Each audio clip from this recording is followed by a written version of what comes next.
Want to say good morning to the Emmy Award-winning host of the Joan Rivers Show. Good morning, good morning, good morning, good morning. Here she is. And I was just in Boston last week, as a matter of fact. How come? There was an advertising luncheon, which they invited me to, and then when I got there, they didn't really want me. But I was there anyhow. It was a good meal. So, What'd you have? chicken, and then we had a very good dessert. See, I'm a foodaholic, so I know all this. Are you calling from bed right now? Yeah, I'm sitting in bed. It's L.A., and it's very early. And I came out to visit my daughter, Melissa, and I've been having a great time. And you're probably eating breakfast, right? I'm going to have breakfast in 2 minutes. Chicken. As a matter of fact, chicken that I stole from the hotel restaurant. I like that. You know, one of the reasons I wanted to talk to you is you have so many things going on. You've got the paperback edition of Still Talking coming out. Yeah, which is very exciting. You're looking for the sexiest man. Yeah, I'm looking. Oh, I am indeed. You're marketing jewelry left and right, and you're going to be in Boston this weekend. I'm going to be in Boston this weekend, and I'll be performing there, which is wonderful, because I like that. I like to do everything. You know, I also have my regular show, which you know is on every day. Every day. And now I have a gossip show on every weekend. We can't stop you, can we? No, it's great. I think, I mean, why fool around? I want to talk about the book a minute. I think this book is about as scary as an industry book can get. I thought the movie The Player was bad, but your book is even more raw. Well, yeah, but it is. It's a terrible business. It's an unfriendly business. It's a very jealous business. But I think everything. I think the laundromat business probably is just as bad, if not worse. But the good thing about your career is that you've gotten revenge. No. I just, I never think of those terms. I just said I'm not ready to give up my career. I have too much to do yet. Go to hell, And so I just continued on. But isn't that the moral of the whole book? I mean, if somebody tells you to go to hell, you say, no, I'll go to somebody else, and then I'll send you there. No, the moral of the book is to say, I'm going to do what I want to do, and I can do it no matter how old I am or what the odds are. If you take all that energy and are angry at somebody, you have no energy left over to make something positive for yourself. Well, I don't mean vengeful in an evil or mean-spirited way. I wouldn't mind being vengeful in an evil way. I just can't figure it out. First I ever heard is put a potato in your gas tank of your neighbor. Did you ever think of doing that to some Fox executive? Oh, I had a neighbor one time that was just a bastard out here in California. And we used to sit around and say, what can we do to this SOB? And then we met his wife. We figured he had enough. Figured God has punished him. So the paperback edition, I read the book and I really enjoyed it. If you can enjoy it, it's very painful. Yeah, but it's also, there's a great story in there, stories about the Ed Sullivan days and great stories on Carson days and how these things ran and worked in studios and all that. So it's painful, but it's also, I think it's great because it really tells you what it's like inside Hollywood. You are an American Insta-freaking-tution. The Ed Yeah, Sullivan right. Show. Well, there you are. You're on the Ed Sullivan Show, pregnant. I mean, you could do anything. Pregnant, and he was so stupid. He asked me, not stupid, he was a nice man. He had, I think, a touch of Alzheimer's. He asked me if I was married at the end of the show. Yeah, right. I'm going to stand here 9 months gone. But he asked Woody Allen. Woody was on the show, right? Yeah. And after Woody stops doing his act, Ed Sullivan calls him over and says, and for no reason, how is your father feeling? And Woody said, oh, he's able to recognize me now and blink. I mean, Ed Sullivan, you just didn't know what was going to happen, what he was thinking about. That was, all that stuff is coming back on video and also being rerun syndicated, so you're on all the time. Yeah, and it was wonderful days. I mean, you'd go in on a Sunday morning, and you'd spend the whole day there with everybody scared to death because it was live. And that meant if somebody got extra applause, you had to cut your act because it all had to be within an hour. And boy, it was tough. Yeah, I can imagine. That was wild. You're looking for the sexiest man now. In the world. In the world. Here. In the world. Yeah, sexiest real man. Real man. Instead, there's a lot of fake men out there. Somebody disgusting like Steven Seagal. Ugh, no. You don't want to see any faux men. What? You don't want any faux men. No faux men. No. We're looking for someone that's just great looking and really has a real job, like a great looking dentist with clean fingernails. I mean, and last year we won. The contest was great. It was won by a doctor, a New York doctor. He was the sexiest man in the world. He was the sexiest real man in the world. But what's the difference between a real man and a fake man? A real man is like a guy who has a real job. And what's a fake job? And what? Fake job is anything in show business.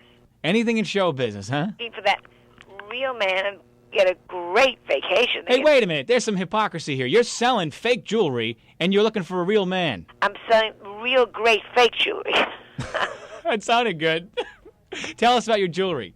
My jewelry is a line I started 2 years ago for QVC, which is the shopping network, QVC, and it just took off. We did $40 million last year. It's great stuff, and it's for a price. You know, it's a depression out there, honey bunch, and you can't afford $500 piece of jewelry if it's not real. So you buy one for $39, and it's gone great. Can you put on Joan Rivers jewelry with Liz Taylor perfume? I wouldn't wear that stuff. Are you kidding?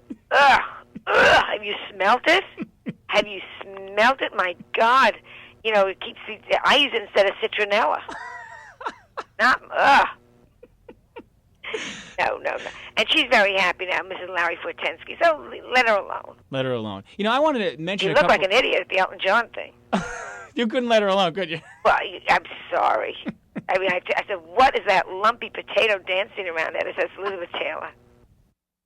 I wanted to mention a couple of things that listeners may not know about Joan Rivers. Second City in Chicago. You came out of the Second City comedy troupe, and that... Another troupe with Alan Arkin, who is Barbara Harris. Mike Nichols was directing it then. It was very exciting times. I mean, that has produced... a lot of people. An onslaught. David Brenner came out of there. David Steinberg came out of there. Gilda Radner came out of there. What's his name, who I love so much, I can't think. A lot of the Saturday Night Live people, Belushi. It was a very exciting time. Yeah. And you're the only person to ever be honored twice by Harvard. Yeah. Well, they were fools. They figured I got the hasty pudding twice. They were fools, huh? That was a very exciting time. Because I had gone to Connecticut College for Women at Barnard, and had dated a Harvard boy, so I'd been up in Cambridge a little bit, you know, but always on the outside looking in. Tell us about Harvard men. Come on. Oh, they were great. And there I was, unfortunately, much too old and much too late, being feted. And I thought it was sensational. That's all you're going to tell us? Nothing secret about Harvard men? Nothing hot, spicy? Well, I think a lot of them could be the sexiest man in the world. A lot of them could be. What do they have to do to qualify for this contest? Send me a videotape and 2 minutes or less. You don't look at them. Come on. No. I have a wonderful woman named Mary Ann who has the fun of looking at all of them. She looks at every single one. Oh, yeah. You're going to get millions. She's great. A doctor. Well, this year I'd like to get like a mechanic or a policeman. I'd like to get like somebody else. But a real job, no entertainers. Real job, no entertainers. Well, an entertainer, but not a famous entertainer. No, I mean you could work in maybe a strip joint, something nobody knows about or something. That'll be perfect. That'd be perfect. And they gotta have a good body. Good body. Obviously, and smart. But we're not like Miss America. We're not gonna lie to you. We're not gonna say this is intelligence. We're right out and out saying this is body. You could be stupid. This is stupid. You could be an idiot. Well, then you could be Miss America. I mean, I watch that contest every year. I was Miss Larchmont. You were? Miss Larchmont of 1962. I actually came in second. A stagehand came in first. I was not attractive. Well, I think it's true, though, because just because of the way we are and the way television, you pick people apart when you watch television, but you do look very different than you did on the Ed Sullivan Show. Well, I'm not pregnant. That's the only difference. That's the only difference, huh? And I'm also 30 years older. And I'm also not wearing those stupid 60s hairdos where your head was puffed up. No more puffing up. And those stupid 60s clothes, they're trying to bring them back now. Are they crazy? Yeah, you're going to stop that, aren't you? Oh, I mean, the bell bottoms, such an ugly look. It was hideous. You know, I want everybody to know that you will be in Beverly, in Boston, this weekend, this Sunday night, in fact, at the North Shore Music Theater. Now, you have done so much. Why do you want to go out on the road and do a stand-up act? I love doing it. I know it sounds stupid. I know it sounds corny. When I'm doing my show... You don't need the money. My daytime show. Oh, yes, I do, honey bunny. I'm putting 4 kids through college, 4 nieces and nephews. Are you kidding? And with Clinton coming in, it's going to be 50% tax. If he gets in. I'm voting for Perot. He could be the sexiest man alive.